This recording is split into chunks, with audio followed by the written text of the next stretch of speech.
Hello, everyone, and welcome back to another episode of the War Report. We are on episode 109, so we just keep on chugging along. A little bit of scheduling issues this week, so it's a bit of a later episode, but no problem with that. Still, quite a bit of news to get into, so without further ado, let's start where we usually do in Syria. So, Syria, uh, more of the same, yet a few big stories. I'd say the biggest one that caught my attention is in southern Syria, right near the Israeli and Jordanian border, all of a sudden protests started breaking out. Now, this is a stronghold that has been liberated since late June of 2018. This was the cradle of the revolution, as it were, a very convenient spot for it to be. No coincidences there. I can assure you of that. But out there holding placards that say no more Iranian troops in Syria when there haven't been Iranian troops in that specific part of Syria since its downfall in, again, June of 2018. Uh, of course, the fight against ISIS raged on because, again, Trump just didn't listen to the generals, he didn't listen to the experts, and ISIS came back. And no other ulterior motives behind that. And that rages on in eastern Syria with clashes there, uh, assassinations of more intelligence officials. It's more of the usual, and of course, you go over to Idlib, there's been more joint patrols, more skirmishing, more so between government backed militias and opposition forces rather than proper government forces. Proper government forces haven't necessarily engaged in Idlib. Now, I'm not sure whether that's part of some sort of ceasefire deal that these militias just aren't honoring. It gets very convoluted, and to the point where most people just refer to the militias as an arm of whatever side they're fighting on, because in more often than not, that's the case. These militias, such as Hezbollah, such as these various other groups fighting on behalf of Assad's government, will take orders from them. They usually don't act erratically, they don't act roguely. But, I mean, here we are, and I believe also, if let me pull up the story, that actually an Iranian intelligence officer was assassinated in eastern Syria as a result of these recent assassinations of intelligence officers, military officers. It's been their new strategy in terms of approaching it rather than, for example, blowing up a village square, a market, whatever. It seems like they're focusing the resources, which maybe points to a bit of desperation, maybe getting some advice from certain sources that may Well, be linked to intelligence. I mean, I don't know. I'm not going to make any speculations, but let's just say ISIS.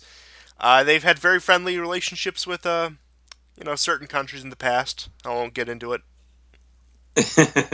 yeah, I mean, it's a beheading program that's been going on for 2, 3 weeks now, and it's been largely very successful. Um, I initially thought that it was basically going to culminate in, more pitched battles, or that it was a diversion from Idlib, but neither of the two scenarios seems to have panned out. Um, of course, this beheading program of the intelligence division of the allied countries of Syria, Iran, and Lebanon, Hezbollah, is an effect to make those forces less effective and to demoralize them. And it could not have happened without intelligence. And it's my belief that this intelligence is coming from either from several sources, if not just one. Saudi Arabia, Israel, the U.S. This isn't to say that uh, groups like ISIS or Hayat Tahrir al-Sham don't have extensive um, intelligence systems of their own. They do, but it just seems at the moment unlikely that it's all comes down from a few radical groups that have intelligence sources on their own, because of course the whereabouts, the movements of these security officers and are being well targeted and well timed. So my suspicion is that we have other intelligence groups far more significant that are aiding in this. Yeah, I would be inclined to agree, especially based on uh, the previous experience we've had with ISIS in terms of how many times have they been caught with foreign weapon caches or just knew the right thing, or those brand new Toyota trucks with those brand new machine guns that I don't know where they came from. They just came out of nowhere, and they must have really good funding and really good contacts. What I'm getting at, and I'll leave you to speculate where all of that comes from. And you know who has been making a bit of a resurgence in terms of Syria, a group that we haven't heard about for a while? Who could that be? The Kurds, specifically the Afrin Liberation Front. They are similarly Yeah, adopting a strategy of assassinating high profile officials, mainly Turkish backed forces, and that's, again, still in Afrin, the yeah. area Turkey de facto annexed in early 2018, in which the brave Kurds, in their infinite wisdom, said they could resist the Turkish occupiers and oppressors, and they didn't need the help of the Syrian government to intervene, and we saw how that turned out. Yes, that was a bold move, and they lost, and so now they're resorting to this. That's also where, in April, we noticed that there was a spike in IUD attacks on these said, Turkish officers and Turkish-backed militia personnel in Afrin. Some of the explosions were major. I mean, there were something like one of them had in excess of 30 people dead. So they're not playing around. But the complexity and the quagmire of Syria goes on. Um, it's almost like 2020. I think is started. Started out pretty positively with the way things were developing in Idlib, especially for Syria. Uh, they regained something like 39 or 40% of the state, and Idlib is far weaker than it's ever been in its history since the beginning of the war. However, it's this tough nut to crack, and it is kind of like an obstacle nonetheless to Syria.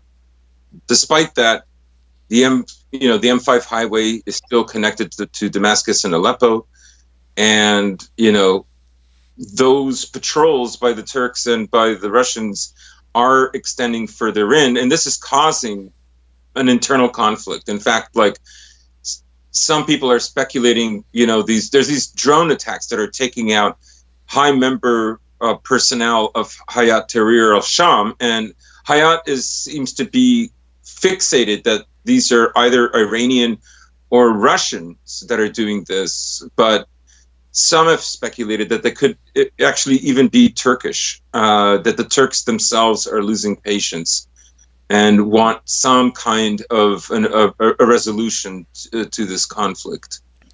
I mean, Uh, what they'll tell you, that's entirely possible. yeah. Just to continue on that, what they'll tell you is, and I was going to bring this up, just touch on it.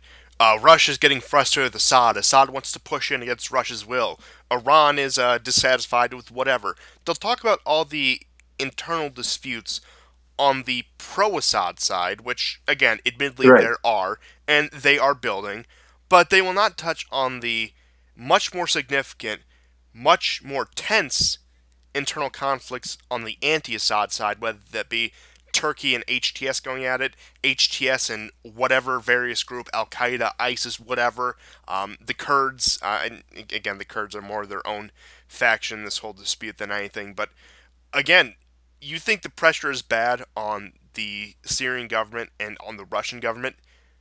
Look no further than what's happening within Idlib. These groups have been turning on each other since the beginning of the year, and that was part of the reason that the early campaigns in January, February were so successful, because these groups could no longer form a unified front. Now, it seems like Turkey may have whipped them in the shape, maybe eliminated some subversive elements, if you will, some disruptive elements that have formed a more unified front, which has led to this stalemate, this phony war. this general slowdown, if you will, Hmm. and then they pivot and they broadcast the internal disputes or the alleged internal disputes of the pro-Assad side to make it seem like it's falling apart. When I'm not saying things are perfect, I'm not saying we're close to a clean resolution.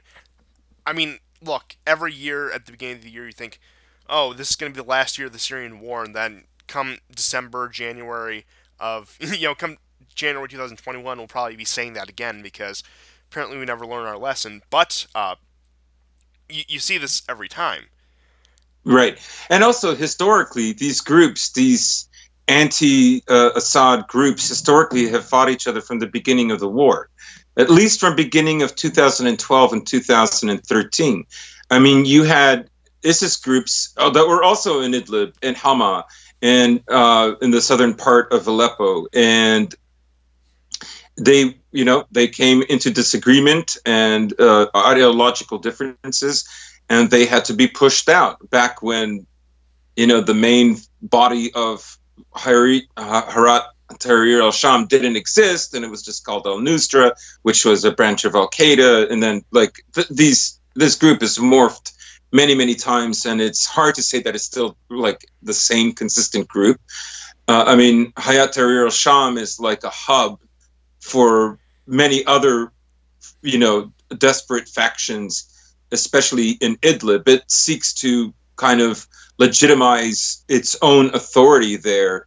And it largely has, back even when it was al Nusra. It took over Idlib city council. It literally just stormed the building and told them, if you're not on our side, you're going to die. Evacuate the building or die. And essentially, that's how they got it.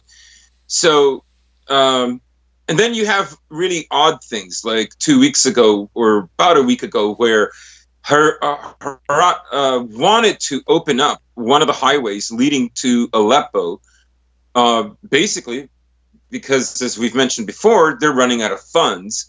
And so they wanted essentially to create trade with, the de facto areas that are under Syrian government control. And you had small groups within that disagreed with them, which this is a kind of a reversal, because usually it was Hayat that was, the more extremist of the various elements in Idlib, and who 2 years ago would have argued the opposite. So, some of the wealthy funders in United Arab Emirates and Qatar, maybe they've slowed down the amount of funding. It does appear that way.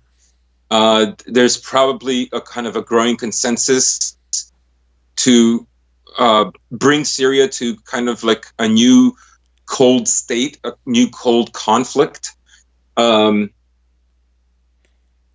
we'll see how that develops. And the last time I was on the show, I said that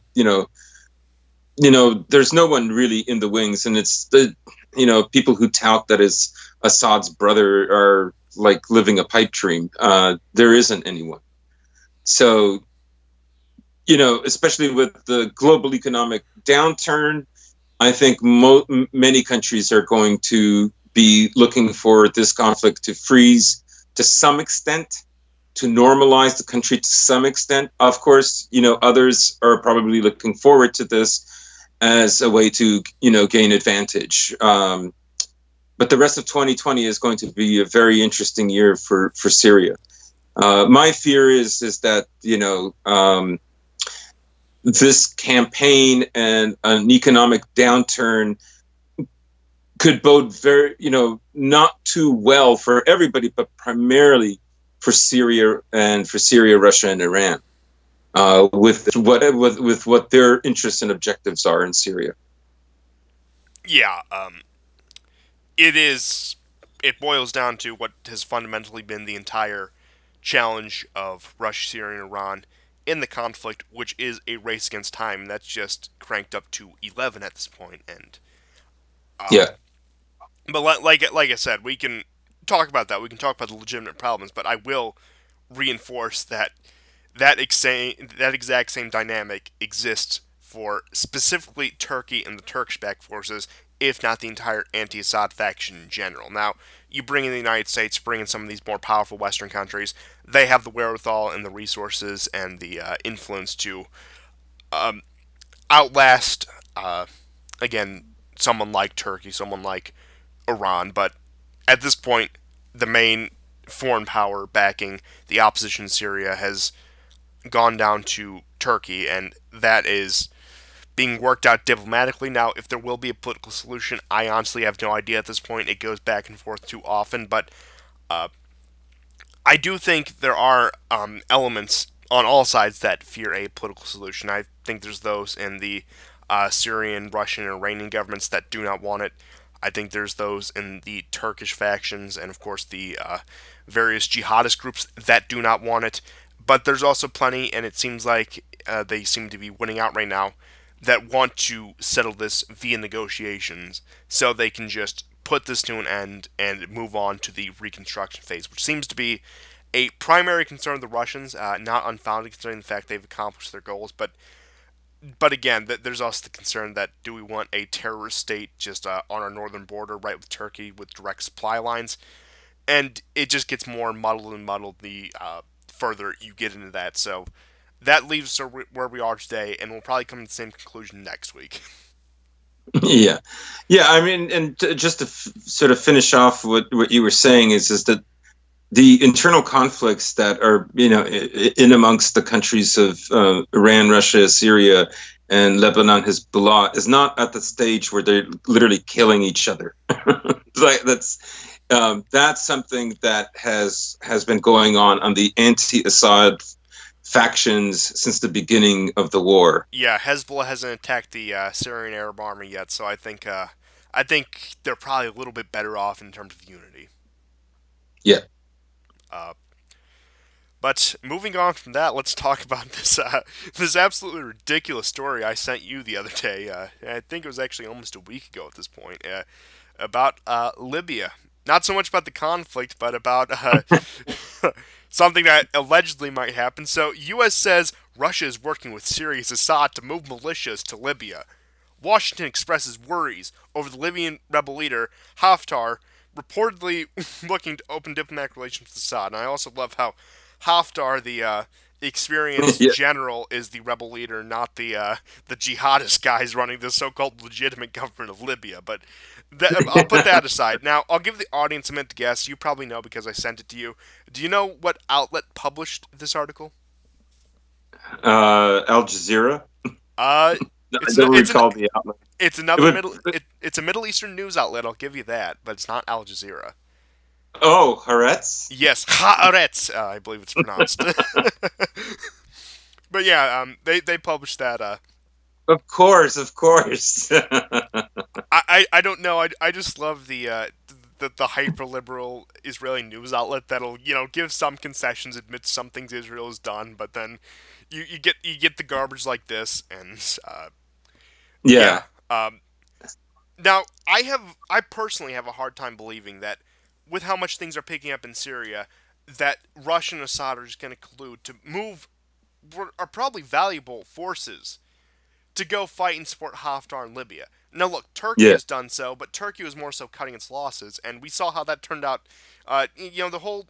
I'm not saying Turkey's completely pulled out of Libya, but their expedition there was mostly short-lived. They haven't pulled out complete support, but it seems like their primary goal they tried to accomplish several months ago about moving those pro-Turkish forces that were fighting in Syria to Libia, that seems like it crashed and burns. And again, I hate to invoke this accusation because it gets thrown on so much, but it seems like a bit of projection on the side of the anti-Haftar forces, on the side of the pro-GNA forces, that it's the LNA, it's Assad, it's Russia, it's Iran that's moving these forces into Libya. It's not our guys. We're definitely not doing that. It's them. Right, right. It's the alarmist bell ringing. Russia's going to invade the Baltic countries any moment now. Oh my God, Poland, be careful, duck. Like all it is frustration over basic Anglo-Zionist policy not being fulfilled as they hoped it would be fulfilled, and things are stagnating in Libya as they are in Syria and many other areas where there were hopes that they wouldn't be.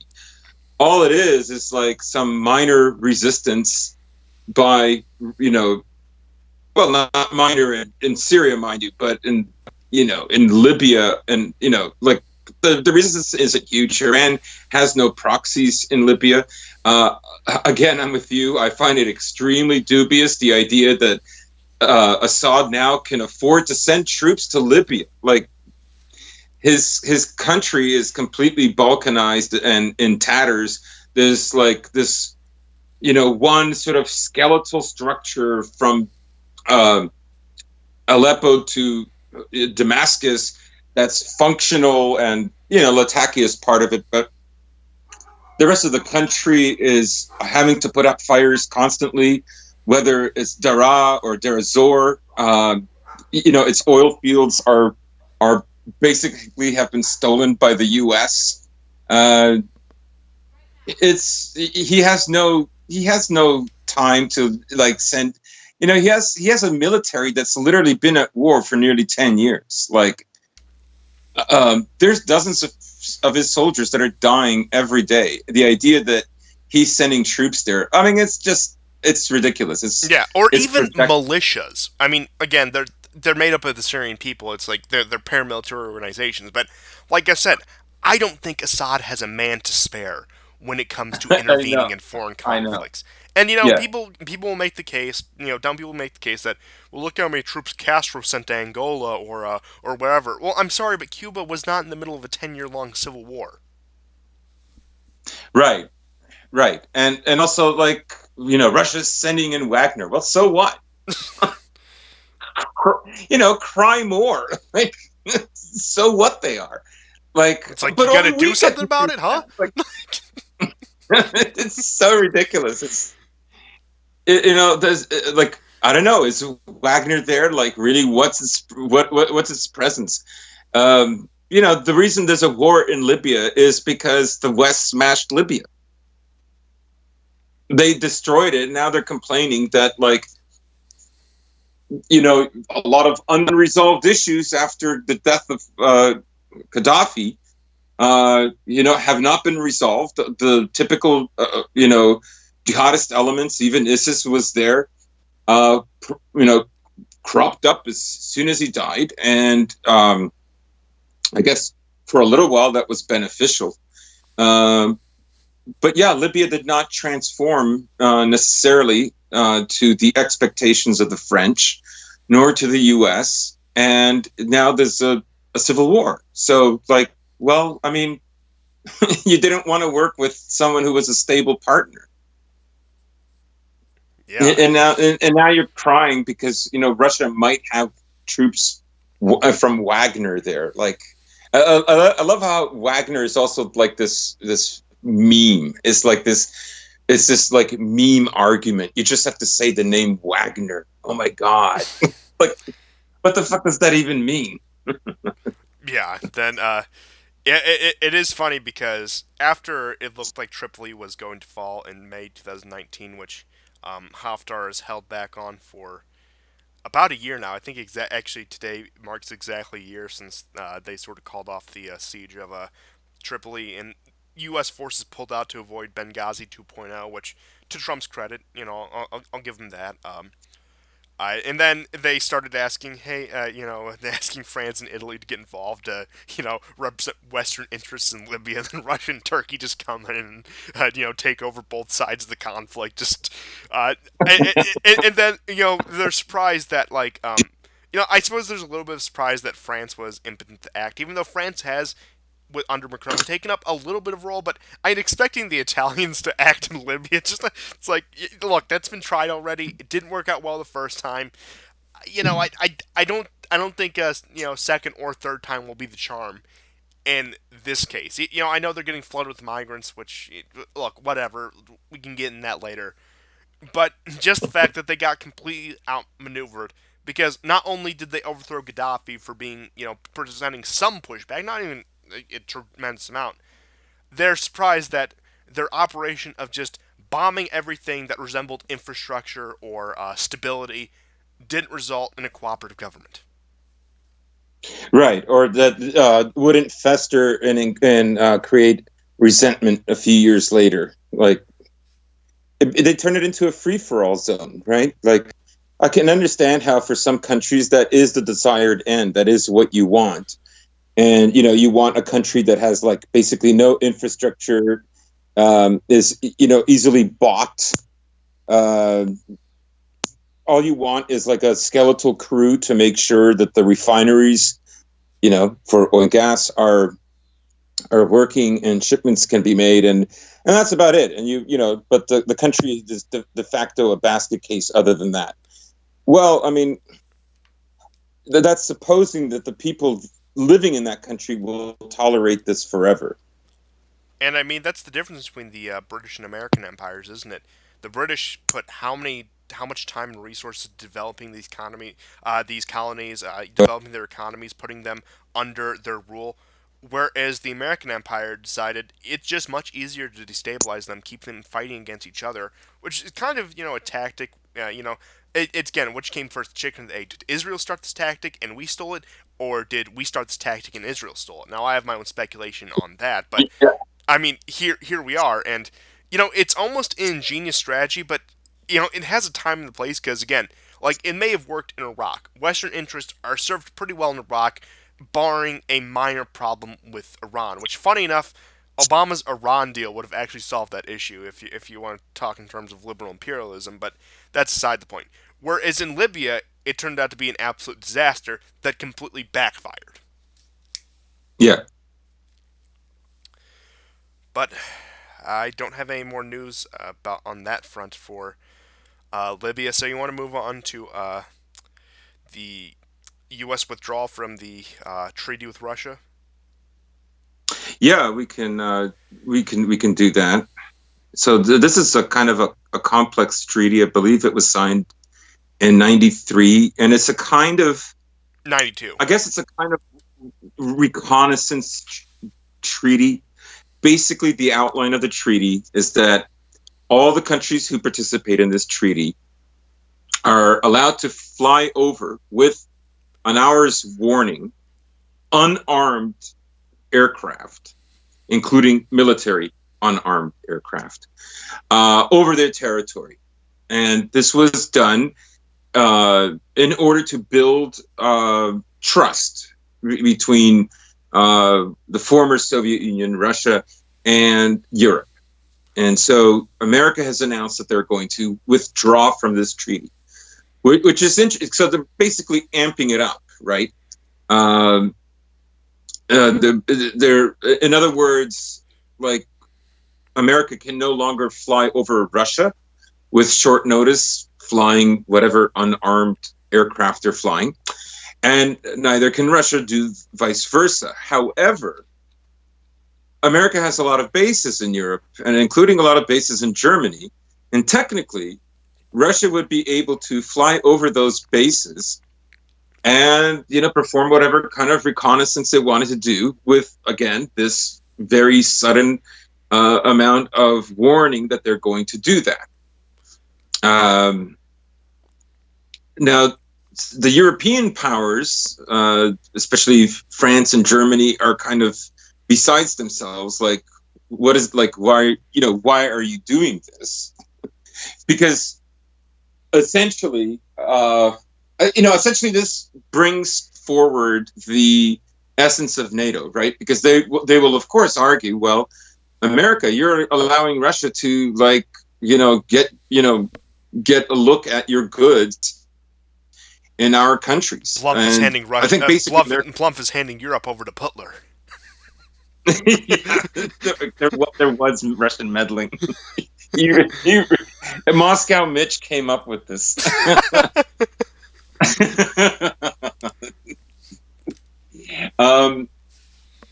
But my feeling is the reason that America has done this, I think, is that they hope that the rest of Europe will follow and have a cascading effect. I don't think they want to be part of this now.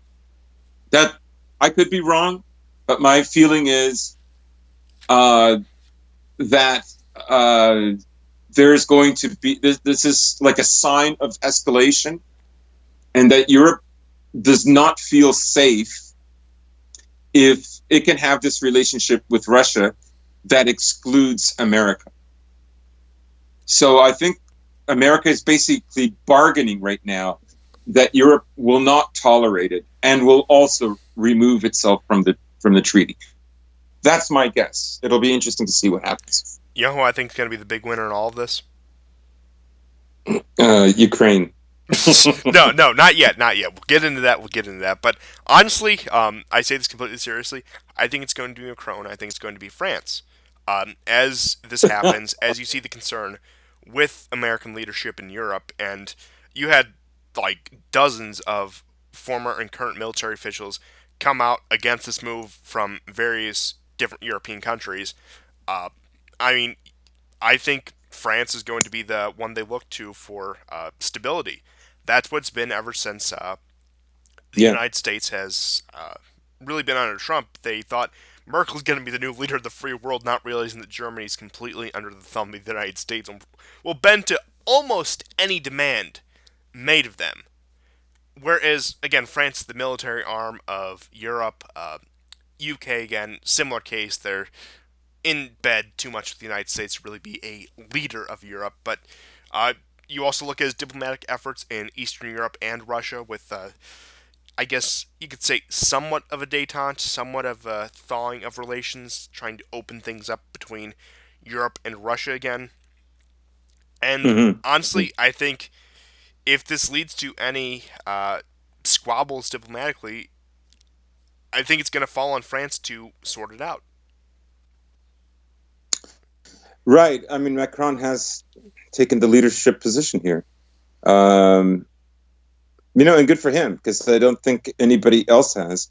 Um, that might not make everybody happy in Europe, but in a way, um, France doesn't usually kind of receive the ire of other European states the way Germany does, primarily because France doesn't own the debt of like Italy and Greece and Spain and Portugal and so on. Germany does, and so Germany still has this very prominent uh, financial and industrial role. But then there's also a resentment both ways, of course, because especially with COVID, uh, what's ostensibly happened is there's even like talks of, I don't want to get too into it, but basically the court of the German Constitution is now challenging Brussels, um, and it has to deal with many things, but it has to deal with partly the bailout package, also what money, like this the concept of mutualization of debt, where this the richer countries in the EU are going to have to mutualize their debt with the poorer countries. And again, this goes all the way back to what I was saying last year about the difference between the US and the EU, and that is that the US went deep before it went wide, and the EU went wide and never went deep. And you have countries that are going to oppose this. And so, anyways, so France isn't at the center of that, and they have a very good military. Their military is very robust and decent. They're nuclear armed. A lot of their military is, based on their own designs and in their own industrialization. They have partners that they sell to, and so on. And you forget they also have an international presence. I mean, look at how many island territories they still control from their imperial era. And look at the influence they have over the former colonies, more than any other Western European empire. The UK would kill for that kind of influence right now, especially with Brexit. The Spanish would kill for that kind of influence right now, especially with the way they're being pushed around by the EU. I'm not saying France is a superpower or destined to take over the world anytime soon, but I'm just saying, as we shift towards a more or multipolar world, I think a lot of people, they look at U.S., Russia, and China. They're going to be the big ones. I think a lot of people are looking at the role France may play in this next global order. Mm-hmm. Hmm. Yeah, and especially with the way they've been operating the EU. You brought up the sort of financial disputes with the Frugal Four, which are Germany, Austria, Denmark, and Finland, the countries that are really financing all this debt of these southern European countries, or as I like to call them, the pigs farmers. You know, Portugal, Italy, Greece, Spain. That acronym, but I think it fits them. But uh, I mean, France has really taken the side of the pigs countries, and makes sense. They really want Yeah. to sort of dethrone the current order and set up their order, set up the European Union as more of an independent power. I'm not going to say entirely, but like I said, Macron's design, Macron's foreign policy is targeted at creating a semi-liberal order in a multipolar world because the United States has become unreliable for this, as we saw with this recent treaty move, this rift between the U.S. and Europe. They don't want to turn to Russia and China necessarily because they're too illiberal, not necessarily in line with, I guess, say Western values, at least what Western value means after, the Enlightenment, as it were. Mm. Excuse me. But it seems to be shifting to that, and honestly, I think the U.S. pulling out of this treaty sort of shows the internal contradictions of the existence of NATO because, look, it does give Russia a free hand to do surveillance on these American bases, but I mean, again, it also gives the United States the same ability to do so to Russia. And if NATO's mission is to be believed, which is deterring Russian aggression, at this point, would they not want a United States that's willing to be more confrontational with Russia? I mean, that's my thought about it, at least. I think one thing a lot of people who at least pay attention to the story have overlooked is it's just one of those other cases where it shows what's the purpose of NATO, especially the American role in NATO. Right. Like I say, I mean, I think NATO is changing very dramatically. I think America's priorities are changing very dramatically. I think America's priorities are going to be focused more in Eastern Europe and not so much Western Europe. In a way, Brexit, Britain leaving Europe. By the way, you hear much less about like Britain's sort of role in European leadership. Europe is again. There's a sense again that it's a continental power, and it's not a. What do I mean by this? Its definition is continental. I don't mean it's like some great emerging power. It's always been relatively strong, but you know what I mean. I don't mean it as some kind of. In any case, if you're that's a it's good that you pointed out that France is essentially siding with the indebted countries, and it's kind of playing like a mediator position. And it can do that. Like as I said, it doesn't like it doesn't bring up whatever debt it is paying off for the southern countries, and the countries that are more austere, like Germany, for instance, like. I think the reason they don't have a kind of European leadership right now is primarily because of this resentment, right? Their resentment that they have to take care of these Southern Europeans that don't have an economy, and we would be far greater and more prosperous and more independent and more modern if we didn't have to have these guys dragging us down. And in a way, that attitude means that they cannot have a leadership role within the EU. Also, look Like at they can't. you want to add Right, another. because it's petty, because it's petty nationalism, right? Yeah. Like if you want to be like, obviously the world is shifting in with these kind of tectonic plates of geopolitical influence, and like small countries in Europe, and Europe has some of the most abundant area of little countries. Like if you look at the world map and you look at where there are the tiniest amount of countries all clustered, like of the big regions, like it's Europe. The irony is Europe is like a Balkan continent, right? And so in this sense, Macron is I think, forging a way forward if there is any hope to be had in the EU. I'm not arguing, of course, for the EU, but I'm saying if there is any hope for it, or to reform it, or to have something else that replaces it, right? That inner rivalry, that inner resentment, I should say, between the poorer and the richer states is untenable for an extended period of time. So Yeah, and you want to get into another level of German resentment. It's not only the whole debt scheme they have them in. I mean, also look who's been pushing the sanctions with Russia. I mean, it's mainly been the U.S. and U.K., Germany to a lesser extent, and even France before Macron, where a lot of these southern European countries and eastern European countries were pretty ingrained with Russia in terms of trade before 2014. And I keep on going back to this, and you make a good point about the petty nationalism and the microstates or ethno-statelets as they were. At least we're we're again, it kind of goes back to Slovenia is free and it's entirely Slovenian, but what influence do they have over their neighbors? What influence do they have on the world stage? None. But that's aside the point. Where again, I see time going on. I'm not saying this is going to be in the next decade or next 2 decades, but long term, big picture, the realignment of France with Southern Europe and parts of Eastern Europe, again, countries like Poland aside, um, forging a strong relationship with Russia, which is, it has historical precedent.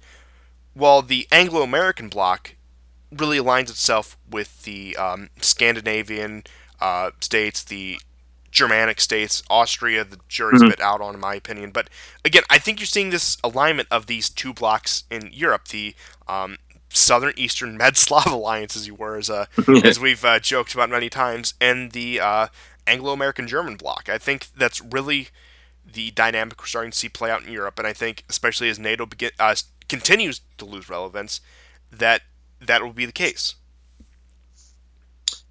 Yeah, I agree with that. Yeah, and I guess maybe another episode we could also talk about why I think America is going to shift its NATO priorities towards just Eastern Europe, and in a way, uh, France is being groomed sort of to take care of Western Europe. Yeah, and Because again, it has to come down. It comes down to Russia, right? Obviously.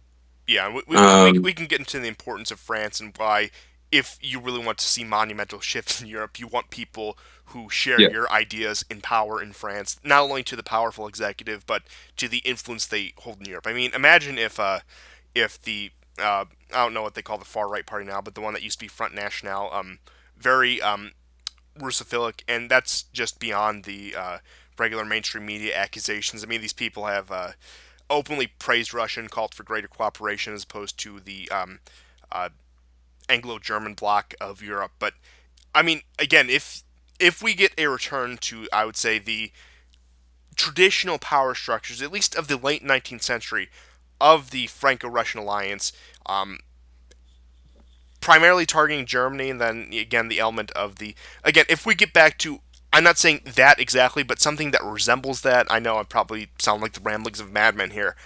I think there's something that I think we're looking at monumental shifts. What I'm getting at. Yeah, it's possible. It's possible. Yeah, I'm not saying like it's certain, but like I said, like if there was ever a time, it would be now. Yeah. Um, or who knows? We could get the Iron Curtain back. Rush conquers all of Eastern Europe. I mean, who the hell Oh knows at this yeah. point? Any moment. Yeah, yeah. The NATO alarms could be right. We could have T90s in Berlin tomorrow, but whatever. Yeah. Um, that leads Russia me. has figured out a way how to have 10 extra different minorities in its empire all get along. Before we get into As some if. before we get into some of the Ukraine stuff, I do want to get in. Since we're talking about American geopolitical power and their influence on the globe, I saw this interesting headline from Southfront. So, but I mean this. Take it with a grain of salt. Southfront has its biases, but U.S. Air Force abandons 80% mission capable goal for fighter jets to avoid future disappointment. So, let me just read through the intro paragraph here. The United States Air Force has officially abandoned its directive to get its fleet of F-35s, F-22s, and F-16 jets up to 80% mission-capable rate after failing to meet the goal in the fiscal year 2019. Appearing at the 2019 Defense News Conference, Lieutenant General Mark Kelly, Deputy Chief of Staff for Operations, said the F 22 and F 35A would both fall short of the capacity of the capability to target set by Mattis shortly before his exit from the Pentagon. The F 16, however, should hit that target rate. You know, last week we touched on it how the German Air Force only has the 4 combat ready fighter jets, and uh, now apparently it looks like Strange really be putting on the United States Air Force, and that it looks like, yeah, again, they're not meeting their goals for that absolute air supremacy. Now, again, in my opinion at least, I'm no defense expert. The 80% mission capability is a bit high. They could probably function a bit lower, but again, it's that obsession with being completely unchallengeable, undisputed, on the top, Yeah. and it's leading to them failing horribly because they have these grandiose visions of this, undefeatable military force by any power, and they fail to look at the most realistic challenges. Right. And so, besides having unrealistic goals or obsessions, is also really good for the military industry, right? Because you will have to create, a more multi-purpose fighter. You will have to create, the greatest fighter of all time, with the greatest amount of multi roles available, or the next radar, or the technology, or the next missile technology, right? Or the next weaponized satellite technology, right? The whole point is, grandiose objectives like that. Also, they do put a fire sort of on the under the seat of the tech companies that create military hardware, and that's gone on for a long time. But as you've pointed out, um, it's the whole project has become too theoretical, and so you have projects like the F-35, that is literally kind of outgunned and already, to some extent, with against certain powers, it's kind of obsolete. Primarily because, take for instance, the Russian Air Force has a kind of a radar detection system that looks far further out and can detect enemy aircraft further out than the U.S. can. And so, in a way, their older aircraft that they have with longer range missiles allow them not to have to engage in dogfights. Moreover, all this is also kind of a remnant of, third stage war, right? Third generation warfare. Like, one of the things you notice in fourth generational warfare is how much like old technology is actually viable and usable along with new technology You mean like in the S-200, if you will?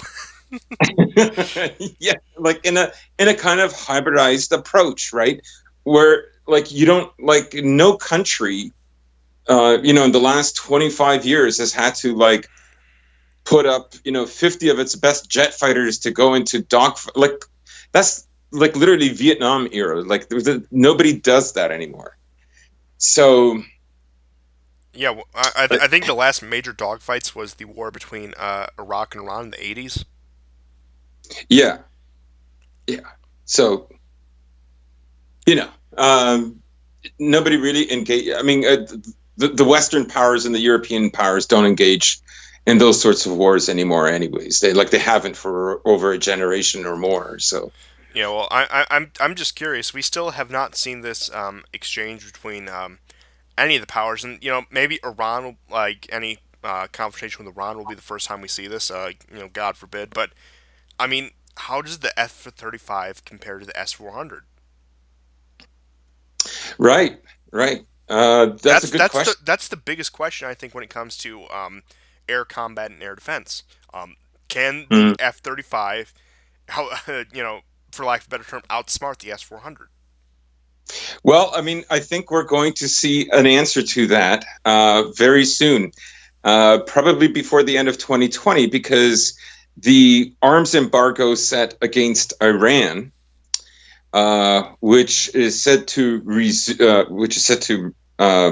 according to the states, to resume, but for other countries that signed on to the Iran deal, the JP, I forget the acronym, JCPOA. the JCPOA. So that includes Russia, France, Germany. China. So those countries are basically in China.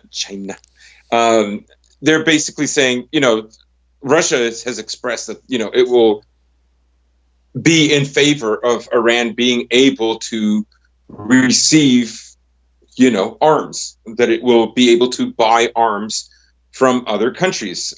America has said that they will absolutely stand against this. Now, this dovetails perfectly because, as we know, Israel blew up some nuclear reactors, maybe about a dozen years ago. I can't remember exactly when. I think 2008. Yeah, so yeah, that's about right. Yeah. And so, and Israel at the moment is getting rid of its entire F-16 warplanes, and they're going to be replacing them with F-35s. My guess is the more that America complains that Iran is going to get the ability to buy sophisticated anti-air defense systems, probably from Russia or China, the more it complains about that, then there's a greater likelihood that they're afraid that the F-35s from Israel, should they go into Iran, could be targeted. Because Or I think even one Iraq thing, at this point. I mean, Iraq and Iran have a right, air defense treaty.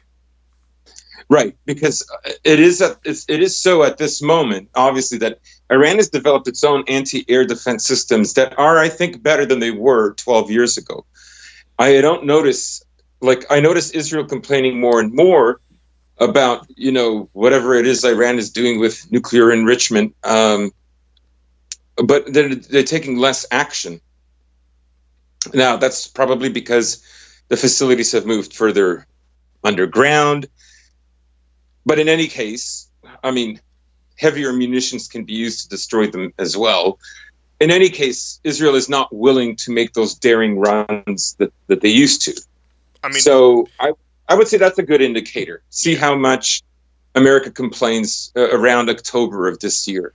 And, I mean, we saw last summer Iranian air defenses, I believe their homegrown air defenses, down that drone that almost took us to war. Mm-hmm. Yeah, yeah, over the glorified robotic kite, as it were.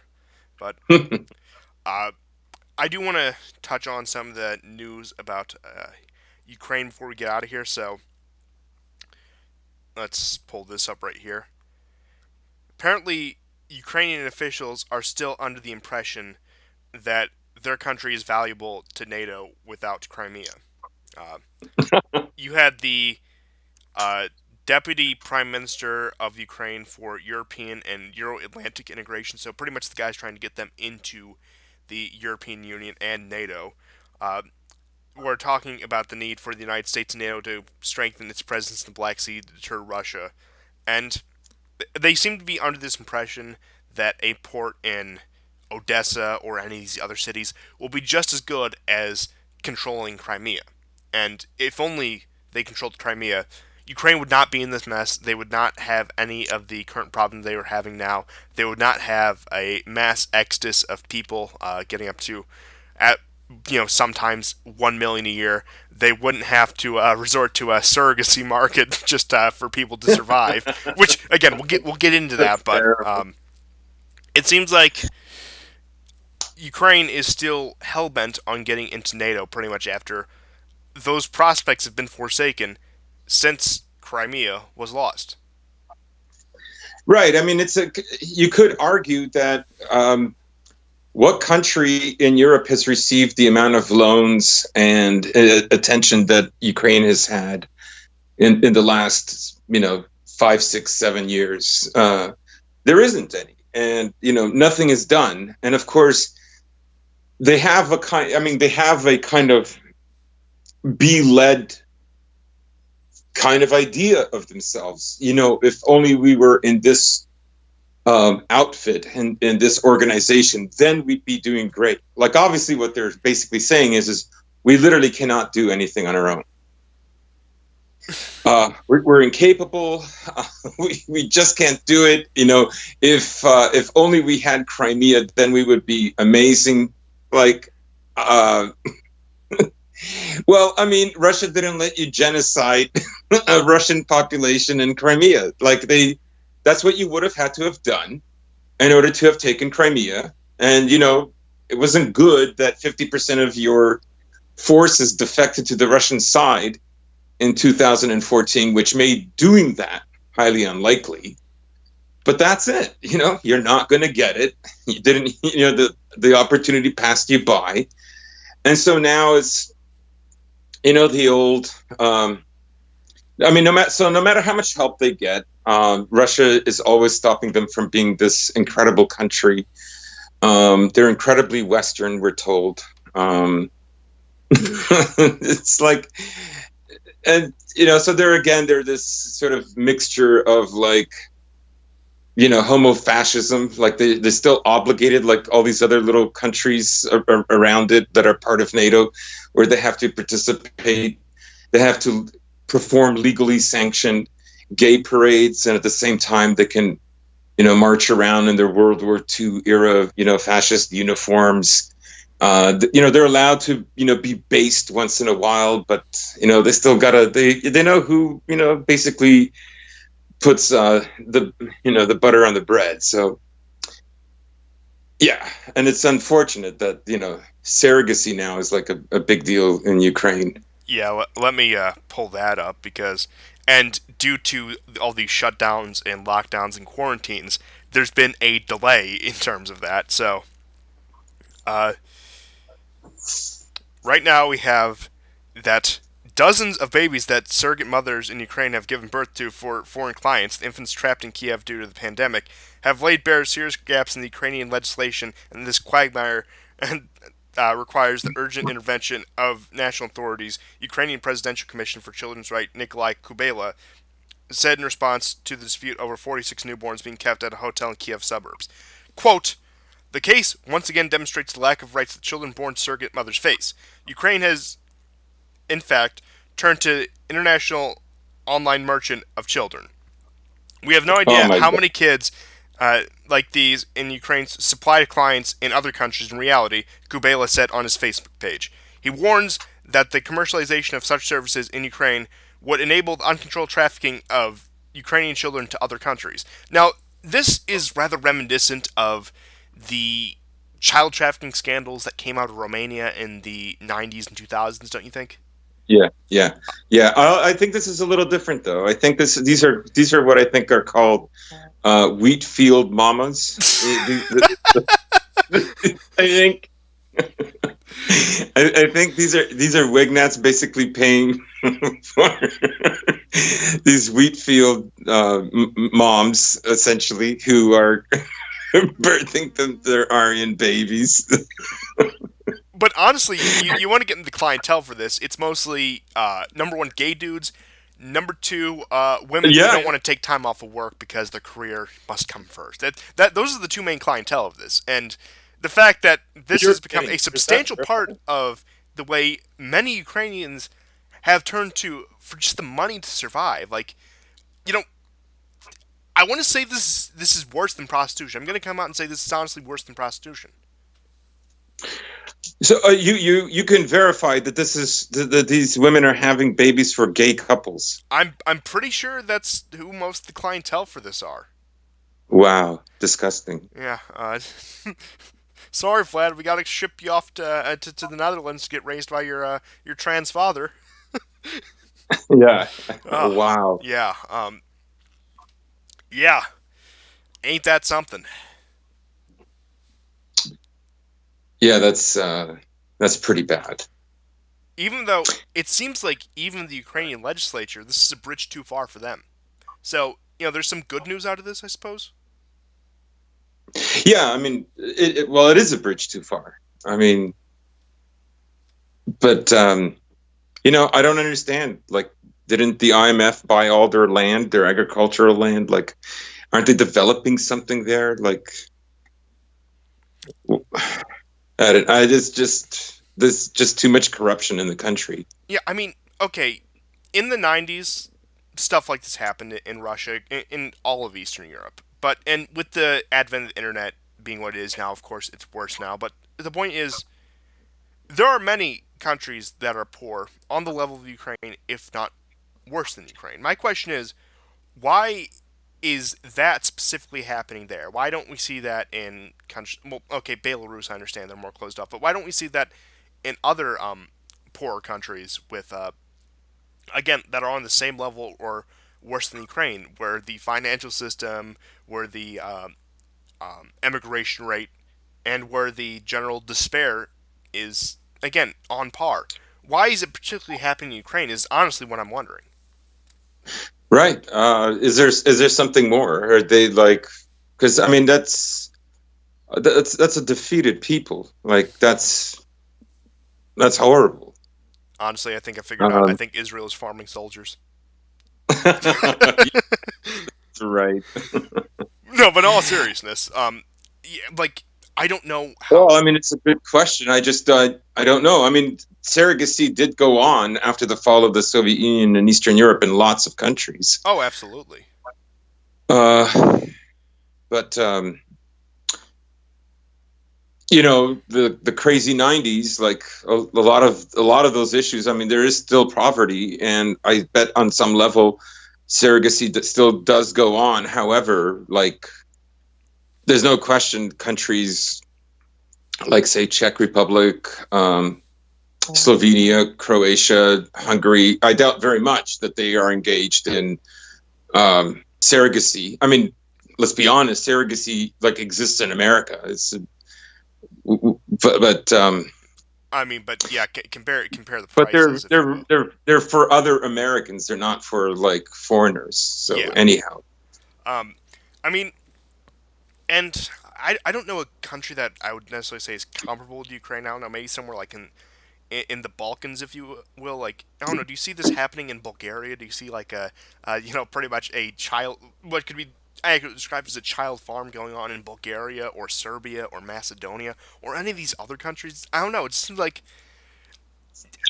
I think there's more to this than we currently know, and I think that more will come out about this as time goes on. But I will say this must be a perfect, shining example for democracy and liberalism to Russia, as we were promised with the Maidan.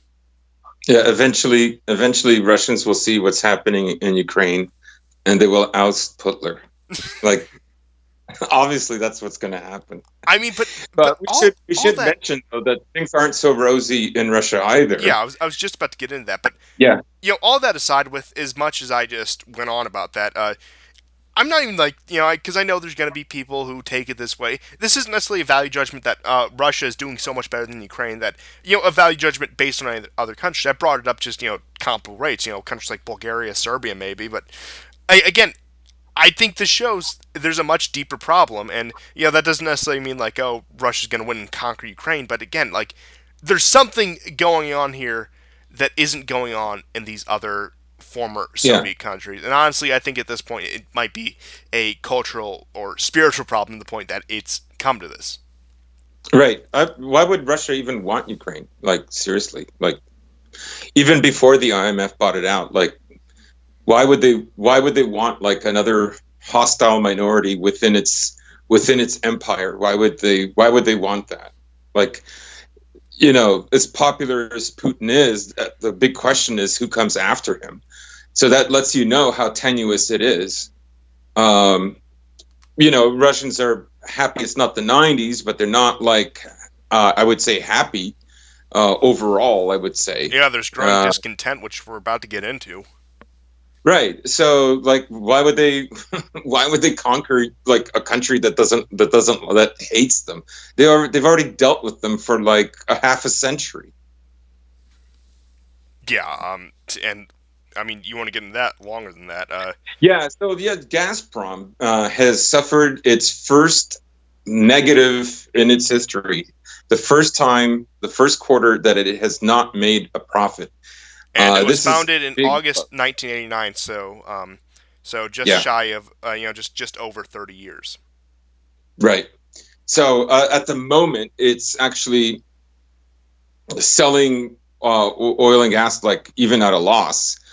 Um, Part of the reason for this, I suspect, is also given how cold like Siberia is. The fact is they can't actually totally turn off the mechanism for extracting gas and oil because turning them on could have incredible problems. The machinery can break down.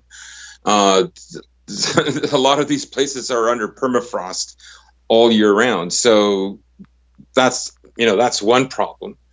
So this is a big loss, and it's a big concern. Added to that, there's an agreement forming for a gas pipeline that is going to be developed with Israel and Cyprus, Greece, that will probably also cut into Russia's profits. And as I said last year, about Russia's contract that it has with Poland, that runs out October of this year, and Poland, no matter how cheap, no matter how much money Poland could save by buying from Gazprom, they won't. They will buy it from the U.S. And the U.S. will expect no less than that. So that's worrying. So harder times are ahead for Russia as well, although their economy is not expected to contract as much as Ukraine's, or for that matter, as much as Britain's or France's, but it will retract.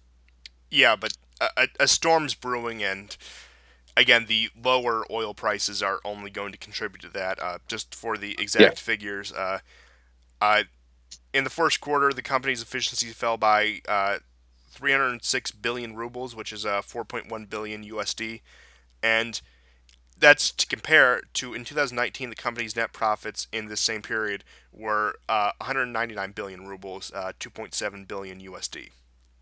yeah, I yeah, mean, like I said, Russia has the emergency fund. Even though like the lockdowns, the quarantine, the medical response to the virus is going to cut into that. I don't think yeah. it's as doom and gloom as people expect, but it definitely will be. Or as people hope, because of course many hope. They're praying that this destroys them. It's Praying more like doing it's occult it's rituals the to it's the appease whatever. But yeah, it's the revenge fantasy, like as if like NATO made us gay, you're gonna be gay too. you know, and like I said, I think that in Russia, what we have right here, even with the possible impending hardship, which I'm not going to rule that out. I'm not going to say complete Yeltsin era, like back to the 90s, but we could get, I don't know, return to 2014, 2015, right after Crimea and the sanctions, where things didn't look too good. But honestly, at this point, I think with the way it's been, it's just going to sow more discontent in the Russian population. It's going to, I hate to use the word, but I can't think of any other fitting word. It's going to radicalize them further against the West. It's possible. It depends on what the West looks like. Yeah. Like if the West looks economically worse off, or like for the Russian mind, if the West looks like it's not as bountiful as it used to be, regardless of Russia, then the West will not be this thing that Russians look up to, because Russians love it when Westerners visit. They're very I don't know, moved by that someone would come to Russia. In my own experience, I've noticed that, Yeah, and it's a there very is a complex historical relationship going back centuries with that kind of dynamic. yeah, yeah. So like, but if the impression is that the West isn't doing well, you know, um, then they're going to have a different take on what's happening in their own country. To that, we should add that Putin is opening up the economy. That's the lockdown is to be lifted this weekend. But that coincides with lots of countries in Europe that are slowly, and in Canada, and in America as well, where some of the lockdown measures are being lifted. So, yeah, I imagine, Gazprom is going to suffer, but it'll be interesting to see what Gazprom has to say in the fourth quarter in comparison to the first quarter. Yeah. But yeah, And I think one thing in terms of Russia's reaction, if there is a downturn, the Russian population is as smart as everyone thinks they are, and with the advent of the internet, what still holds true is the fact that the vast majority of the public, even the public that pays attention, will in some form or another accept the media narrative. So that depends on how much media and the government spin this. Like if they want to try to blame the West, there's going to be a substantial contingent of the population that will go along with it. So yeah. again, it depends on the response, depends on the narrative that the people are fed, and that not only true of Russia, but pretty much everywhere else, any country you could think of. And Mm. uh, again, I actually don't expect the doom and gloom for Russia or for the West. Now, I think times are going to get harder. I think things are going to go down a little bit. We're going to see some economic contractions, but I don't think we're on the verge of another recession or depression yet. I think we are at risk of another recession depending on how things go over the next few months, but another depression I think is still a bit of a far-fetched prediction. Right. I mean, also it's too early to tell. Like a lot of those jobs that have been lost um, are jobs that might be very quickly refilled again because I mean we know the source of the problem. The problem was there was an epidemic, a pandemic that it was understood that this was the best method in order to deal with the pandemic, and of course, the fake and gay apparatchiks, of our mainstream media. Of course, they do all the corny TikTok videos, like all the really shit libby stuff. I've always argued whether you believe the pandemic is real or not, it doesn't matter because the truth is they would always have acted like this, even if real lives, like even if you believe the numbers are lower or higher, they would still act this way because that's just like how pathetic our culture has become. So, in any case, like I'm going off here, but um, I'm with you. I'm not so sure we're going to see a depression because I'm assuming that a lot of the workforce is going to return to their old jobs. I know there's people that are going to lose out, and they're going to lose out in a big way. They're Yeah, not I mean, going to. especially with the service Their industry. businesses are going to fold, or their job is just not going to be there. Yeah, Um, so yeah, tough times are ahead, but I don't know. I'm not sure about a depression. I think what will decide whether there's a depression or even a recession is what is the fall going to look like? Since it looks like things have fizzled out a bit with infections with the spread of the virus, and people may attribute that to the warmer weather. They may attribute that to the lockdowns, or maybe a combination of the two, which I think is probably the case. But if this hits again in fall and it comes back with a vengeance, that Oh could yeah, be enough to push us over the line. I agree. I agree. That's why I say we'll see what happens in the third or fourth quarter. Also, at the moment, in Asia,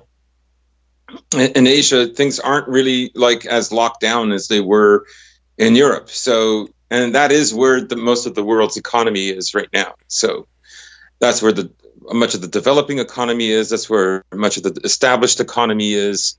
Um, The manufacturing they're economy. yeah. So like yeah. So they're that I doubt very much that they are going to go again unless we see something really horrible develop in the fall.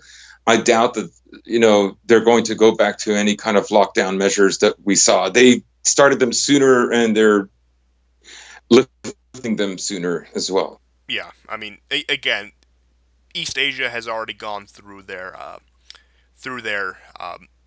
bout with the virus. It, of course, showed up here later, so we're still in the middle of that. I think we're on the tail end of that, but again, fall will tell. I would say keep an eye on China, keep an eye on East Asia, see how things play out there with the infection rates come, September, October. But I do think the summer has given us a brief reprieve, but I mean, again, that's only for the northern hemisphere. So I'm curious to see what's it going to look like in Argentina and Australia, who are actually going into winter right now. That'll also be very telling. Yeah, they've just started lifting their ban on restaurants, so you know Yeah, but their economy will start to go back up as well. like I said, time will tell. I think we covered about everything we had for today. Yeah. So, thank you everyone for tuning in to this episode of the War Report that actually you will be listening to on the same day because we were able to record in the afternoon this time. So, we'll see you guys in a couple hours, and goodbye.